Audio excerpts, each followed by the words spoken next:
সূরাটি শুধুমাত্র একবার এখনই শুনে নেন, তাহলে আল কোরআনকে মাথায় নিয়ে বলছি, আপনার জীবনের সকল অপূর্ণ আশাগুলো পূরণ হতে শুরু করবে। এই সূরাটি শুনতে শুনতেই মনের আশা পূরণের গায়েবী সুসংবাদ পাবেন।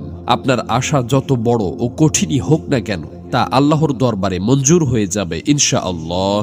প্রিয় দর্শক, আল কোরআনের এই সূরার পাওয়ার ও কার্যকারিতা এতটাই বেশি যে এই দিকে আপনি সূরাটি শুনবেন আর ওই দিকে আপনার অন্তরের মাকসাদগুলো পূরণ হতে শুরু করবে। দীর্ঘদিন থেকে আটকে থাকা কাজগুলো সঠিকভাবে সম্পন্ন হবে। আপনার আশা পূরণের পথে সকল বাধা ও প্রতিবন্ধকতা দূর হয়ে যাবে ইনশাআল্লাহ।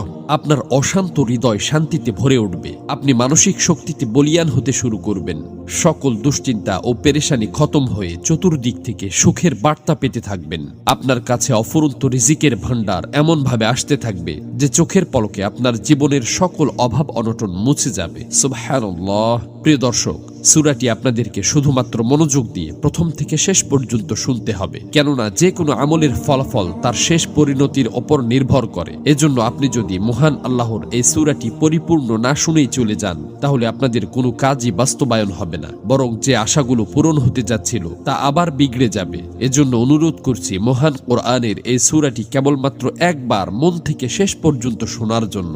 আল্লাহর কাছে দোয়া করছি, হে আল্লাহ, যারা ধৈর্য ধরে আপনার সুমহান ফজিলতপূর্ণ এই সূরাটি শোনার জন্য অধীর আগ্রহে বসে আছে, হে মালিক, আপনি তাদের মনের সকল তামান্না ও চাওয়া পাওয়া গুলো পূরণ করে দিন।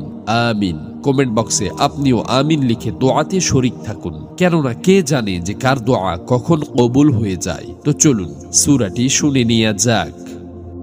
বিসমিল্লাহির রহমানির রহিম।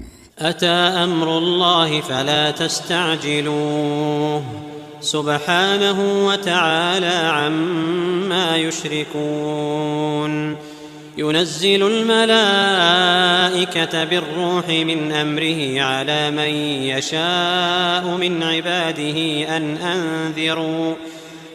أنذروا أنه لا إله إلا أنا فاتقون خلق السماوات والأرض بالحق تعالى عما يشركون خلق الإنسان من نطفة فإذا هو خصيم مبين والأنعام خلقها لكم فيها دفء ومنافع ومنها تأكلون ولكم فيها جمال حين تريحون وحين تسرحون وتحمل أثقالكم إلى بلد لم تكونوا بالغيه إلا بشق الأنفس